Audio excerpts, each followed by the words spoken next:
माँ जल्दी से पकौड़े लाओ ना, आप जब तक पकौड़े लाओगी तब तक तो बारिश ही बंद हो जाएगी। ला रही हूँ बेटा, ये ले तेरे मनपसंद आलू गोभी और प्याज के पकौड़े, साथ में हरी वाली चटनी भी बनाई है।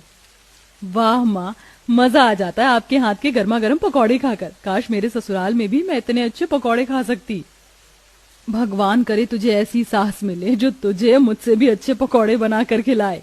दोनों माँ बेटी बारिश के मजे लेते हुए आंगन में बैठकर गर्मा गर्म पकौड़े खा रही होती हैं। बारिश का मौसम शुरू हो चुका था और कुछ ही हफ्तों में वेदिका की शादी भी होती है।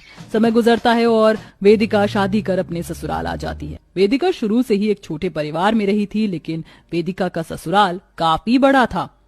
हे भगवान, मेरे ससुराल में तो काफी लोग हैं और इतने सारे लोगों के लिए खाना भी बहुत सारा बनाना होगा।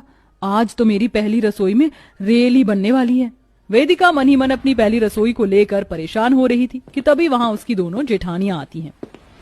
भाभी, मैं अपनी पहली रसोई में क्या बनाऊं?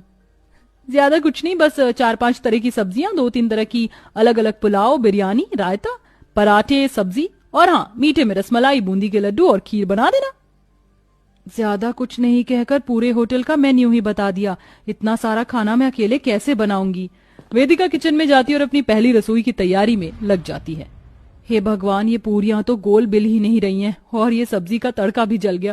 पहली रसोई का मतलब ये थोड़ी ना है कि कोई बहू की मदद ही ना करे। कहने को परिवार में इतने लोग हैं, लेकिन कोई भी मेरी मदद करने के लिए नहीं आया।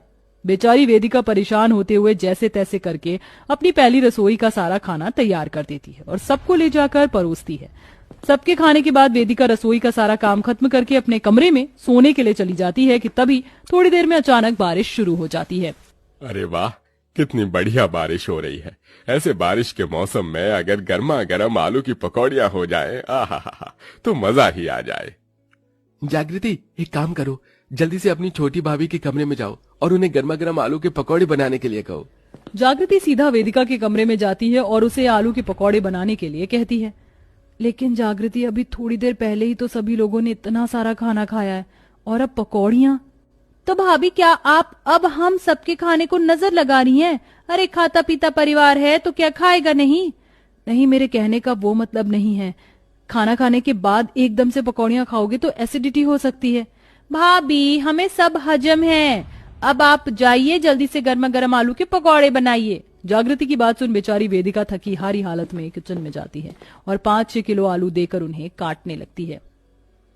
इतने आलू में तो कम से कम 1000 पकौड़ी बनेगी। कैसा ससुराल मिला है मेरा, तो 1000 पकौड़ी बनाने में ही हालत खराब हो जाएगी और ऊपर से कोई मेरी मदद भी नहीं करता।